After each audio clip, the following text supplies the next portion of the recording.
1989 में पेरिस को दिखाने से हम एक अंडरग्राउंड जगह पर एक लड़के को देखते हैं। इस जगह पर काफी अंधेरा था और यहाँ एक सुरंग की दीवार पर वो लड़का पेंटिंग कर रहा था, साथ साथ वो गाने भी सुन रहा होता है। पर तभी अचानक उसे जोरदार आवाज आई। लड़के ने लाइट मारकर जब उस तरफ देखा तो अंधेरे में कोई उसकी तरफ आ रहा था और अब वो चीज जैसी लड़के के करीब आई उसे देखकर वो बहुत डर जाता है। अपनी जान बचाने के लिए भागने लगा। उसे वहाँ एक छोटी सी केव यानी गार्ड नजर आई जिसके अंदर जाकर वो अपनी जान बचाने की कोशिश करता है। पर तभी वो चीज उसे पीछे से पकड़ लेती है, बाहर खींचकर उसे बेरहमी से मार देती है और हम बस उस लड़के की चीखों की आवाजें ही सुन पाते। इसके बाद सीन चेंज होता है और हम 1992 का टाइम देखते हैं और एक बार फिर हमें पेरिस दिखाया गया। यहाँ एक बार में हम 3 दोस्तों को देखते हैं। इनमें एक लड़की थी सोनिया और उसके 2 दोस्त थे। एक दोस्त का नाम मैक्स होता है। ये तीनों आपस में बात कर रहे होते हैं कि हमारी पढ़ाई पूरी हो गई है तो क्यों ना हम कहीं घूमने चलें, किसी ऐसी जगह पर जो सबसे अलग हो, जहाँ आज तक कोई ना गया हो, और हम जाकर उस जगह को एक्सप्लोर करें और सब कुछ रिकॉर्ड करें और जान पाए कि उस जगह पर क्या है और वो कैसी है। ये बातें कर ही रही थी कि तभी रैमी नाम का एक और लड़का यहाँ पर आया जो असल में नशा बेचा करता था। वो बार में आते ही सीधा बाथरूम में जाता है। तब सोनिया भी उसके पीछे चली जाती है क्योंकि वो भी इनका दोस्त होता है। ये आपस में बात करने लगी और सोनिया उससे नशे के 2 पैकेट लेती है। फिर दोनों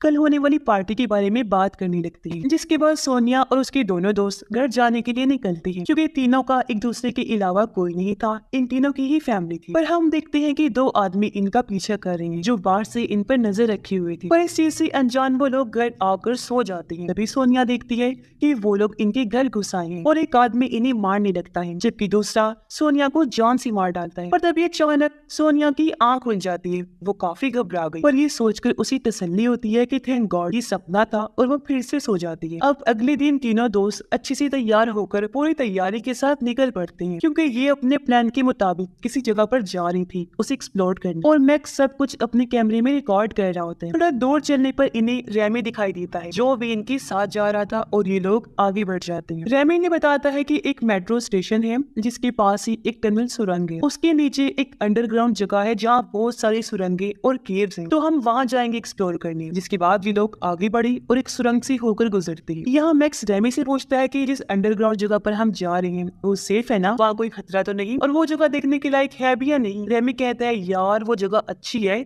जहाँ तुम बिल्कुल आजाद महसूस करोगे और काफी अच्छा लगेगा। तो ये सुरंग से होकर एक ऐसी जगह पर पहुंचे जहाँ सामने छोटी सी केव थी। रैमी सबको केव के अंदर जाने को कहता है और ये लोग एक एक करके केव के अंदर से होकर गुजरते हैं और फाइनली उस अंडरग्राउंड जगह पर आ जाते। इन्होंने अपने अपने साथ फ्लैश लाइट्स भी ली हुई थी क्योंकि यहाँ बहुत ज्यादा ही अंधेरा था। आगे बढ़ने पर इन्हें एक जगह बहुत सारा धुआं दिखाई देता है, साथ ही यहाँ पहले से ही कुछ और लोग मौजूद थे और ये चारों जैसे उस जगह पर आए वो लोग इन्हें पकड़ के हाथ ऊपर करने को कहते हैं, इन्हें धमकाते हैं ये कहते हुए कि हम पुलिस वाले हैं। अब अंधेरा होने की वजह से ये उन्हें देख नहीं पाते, पर तभी वो लोग सामने आ जाते हैं और पता चलता है कि ये लोग तो रैमी के दोस्त हैं जिनके साथ मजाक कर रहे हैं। अब ये लोग मिलकर एक जगह पर बैठ के यहाँ पार्टी करने लगते हैं। रैमी अपने दोस्त के साथ यहाँ की मशहूर जगह व्हाइट जोन में जाने की बात करता है। व्हाइट जोन का नाम सुनकर सोनिया रैमी से पूछती है कि वो जगह कहाँ पर है, कैसी है, बताओ ना उसकी डिटेल। सिर्फ रैमी कहता है कि वो यहाँ की सबसे अच्छी जगह है पर वहाँ बहुत ही कम लोग जाते हैं। उस जगह के बारे में बड़ी बड़ी डरावनी बातें बनाई गई हैं। सोनिया का दोस्त यहाँ रैमी की एक फीमेल फ्रेंड से बात करने लगता है। वो लड़की उसे बताती है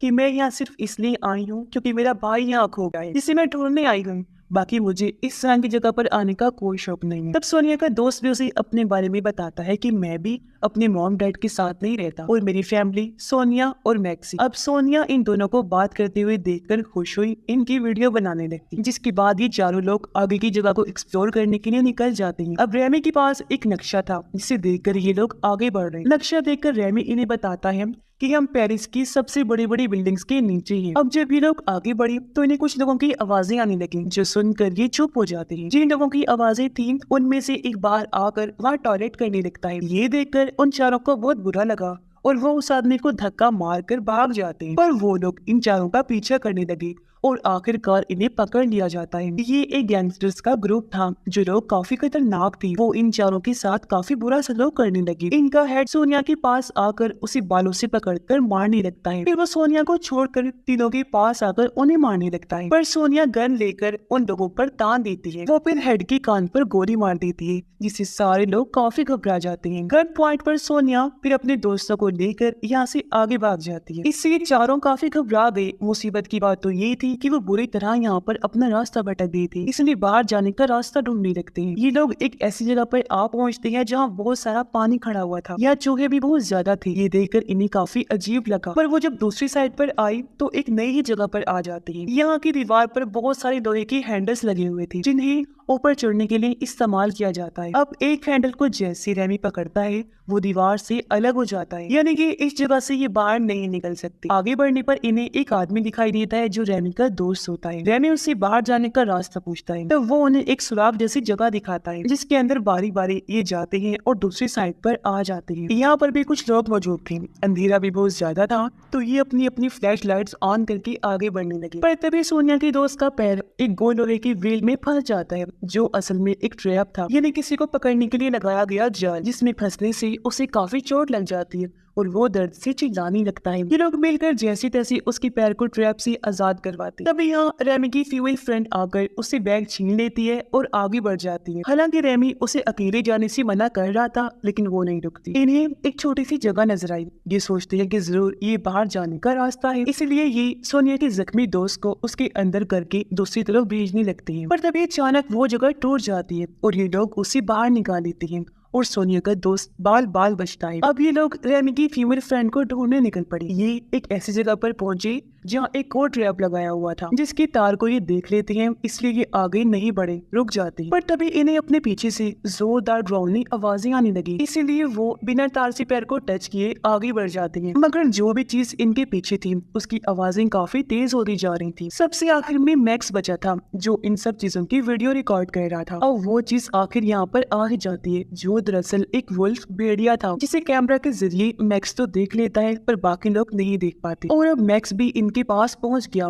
और ये लोग उस सुरंग से आगे बढ़ जाते हैं। सब लोग मैक्स को कहते हैं कि हमें भी वो वीडियो दिखाओ जो तुमने रिकॉर्ड की, ताकि हम भी तो देखें कि हमारे पीछे आखिर क्या था जिसकी आवाज इतनी डरावनी थी। लेकिन मैक्स उस वुल्फ की वजह से इतना डर गया था कि वो इनसे झूठ बोल देते कि मैंने कोई वीडियो नहीं बनाई। घबराहट के आलम में वो सिगरेट पीने लगा, जबकि बाकी तीनों नक्शे को देखकर आपस में बातें करने लगते हैं। तभी मैक्स की नजर दीवार पर लगी एक नेम प्लेट पर जाती है। वो काफी दंग रह जाता है और उन तीनों को बताता है, जानते हो हम कहाँ हैं इस टाइम? हम लोग वाइट एरिया में है, यानी वाइट जोन में। इन्हें पता चलता है कि ये जगह जर्मन्स का बनाया हुआ बंकर है। इन्हें दूसरी जंग में वो लोग इस अंडरग्राउंड जगह पर छुपा करते थे। तो ये लोग इस बात से खुश हो जाते हैं कि फिर तो जरूर यहाँ से बाहर जाने का रास्ता भी होगा। अब मैक्स एग्जिट यानी बाहर जाने का रास्ता खोजने आगे बढ़ा और ये लोग उसके पीछे पीछे चल देते हैं। ये एक रूम के पास आ गई जिसके अंदर जाकर ये लाइट्स ऑन करते हैं और यहाँ की हर एक चीज चेक करने लगते हैं। यहाँ दरअसल दूसरी जंग का सामान आज भी पड़ा हुआ था जो बिल्कुल वैसा का वैसा ही था। तभी इन्हें किसी के आने की आहट महसूस हुई।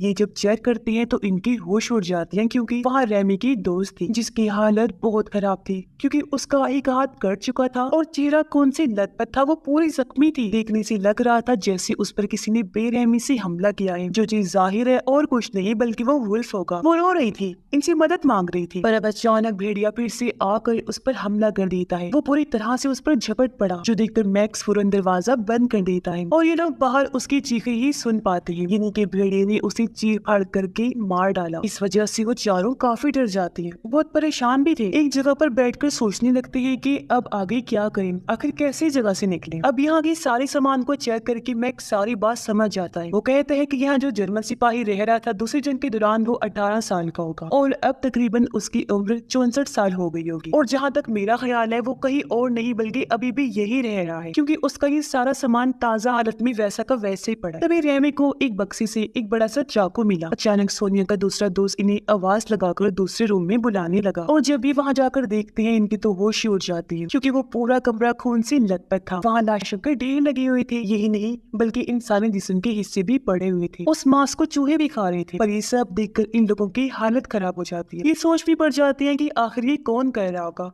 और यहाँ पर चल क्या रहा है। वो ये सोच रही थी कि तभी अचानक वुल्फ की आने की फिर से आवाज आती है और ये लोग भागने लगते हैं। वुल्फ ने इनको देख लिया था और वो इनका पीछा करने लगता है। ये लोग जैसे तैसे भागकर एक दरवाजे की दूसरी साइड पर आ जाते हैं। सोनिया का दोस्त दरवाजा तो बंद कर लेता है, एक जगह से वुल्फ ने उसका पैर पकड़ लिया। वो उसका पैर काट कर अलग कर देता है। ये देखकर तीनों दोस्त जैसे तैसे उसे बचा लेते हैं और अब इनकी नजर वुल्फ पर भी गई, जो बहुत भयानक लग रहा था। तभी अचानक एक सीटी बजने की आवाज आती है और वुल्फ वहाँ से भाग जाता है, जिसके बाद ये लोग उस दोस्त को अंदर एक रूम में लाकर लिटा देते हैं। वो बेचारा दर्द में था, काफी दुख के साथ अपने पुराने टाइम को याद करने लगता है। सोनिया और एमी बात कर रही थी कि हमें अपने उस जख्मी दोस्त को यही छोड़कर जाना चाहिए। इस हालत में हम उसे कैसे लेकर जाएंगे अपने साथ। उनकी सारी बातें उस दोस्त ने भी सुन ली थी। वो काफी दुखी हो गया, रोने लगता है, पर ये उसके पास आकर उससे भी ये बात बता देती है कि तुम परेशान ना होना, हम तुम्हें लेने जरूर आएंगे। जो कहकर वो उसे अलविदा कहती है और यहाँ से आगे निकल जाते हैं। उनके जाने के बाद इस कमरे में अंधेरा हो गया। तब उनका वो दोस्त अपने कैमरे का नाइट मोड ऑन कर लेता है, जिसमें हम अंधेरे में भी देख सकते हैं। कैमरा ऑन होते ही हम वहाँ एक भूत को देखते हैं, जिसने जर्मन आर्मी का यूनिफॉर्म पहना हुआ था, यानी कि ये एक सिपाही का भूत था।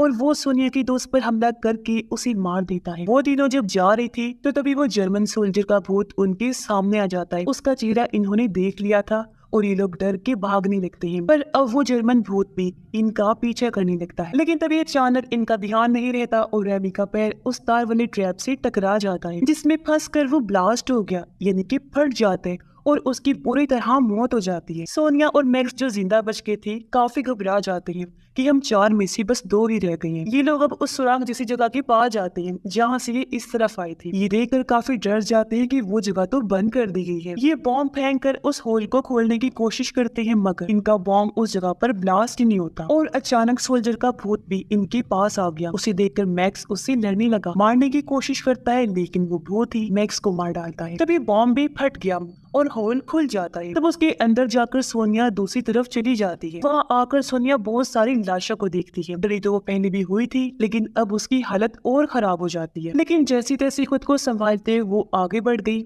और भूत भी उसके पीछे आने लगता है। तभी सोनिया को वो गैंग वाले लोग पकड़ लेते हैं, जिन्होंने पहले भी इन्हें पकड़ लिया था। पर तभी यहाँ वो भूत भी आ जाता है। उसे देखकर गैंगस्टर्स सोनिया को छोड़ देते हैं और वो यहाँ से भाग जाता है। तभी वो भूत इनके सामने आने लगा। उसे देखकर ये लोग समझते हैं कि शायद ये कोई ऑफिसर है, इसलिए वो उसे सैल्यूट करती हैं। पर तभी वो भूत इनके पास आकर एक एक झटके में इन सब को मार डालता है। सोनिया भागते हुए उस जगह पहुंच जाती है जहाँ लोहे के हैंडल लगे हुए थे ऊपर चढ़ने के लिए। सोनिया अब टाइम गवाए बगैर ऊपर चढ़ने लगी, पर तभी यहाँ वो भूत भी आ गया। वो उसका पैर पकड़ के उसे नीचे खींच देता है, जिसके बाद उसका गला दबाने लगता है। पर सोनिया नीचे पड़े हुए हैंडल की मदद से भूत पर हमला कर देती है, जिससे वो जख्मी होकर नीचे गिर गया। सोनिया को उसने जैसे ही छोड़ा, वो उसे टांगों से मार मार कर कमजोर कर देती है, जिसके बाद उन हैंडल्स की मदद से ऊपर चढ़ने लगती है। जैसे वो कुछ ऊपर आई, वो देखती है कि यही एग्जिट है, पर अफसोस वो जगह लोहे की ग्रिल से बंद होती है। बिल्कुल ऊपर आकर सोनिया मदद के लिए आवाज लगाती है, पर अफसोस किसी को भी उसकी आवाज सुनाई नहीं दी। यहाँ उसकी भी किस्मत साथ नहीं देती, क्योंकि तभी नीचे से सिपाही का भूत उसका पैर पकड़ के नीचे खींच लेता है और उसकी भी जान ले लेता है, और हम बस उसकी चीखों की आवाजें ही सुन पाते हैं। तो हमें बताया जाता है कि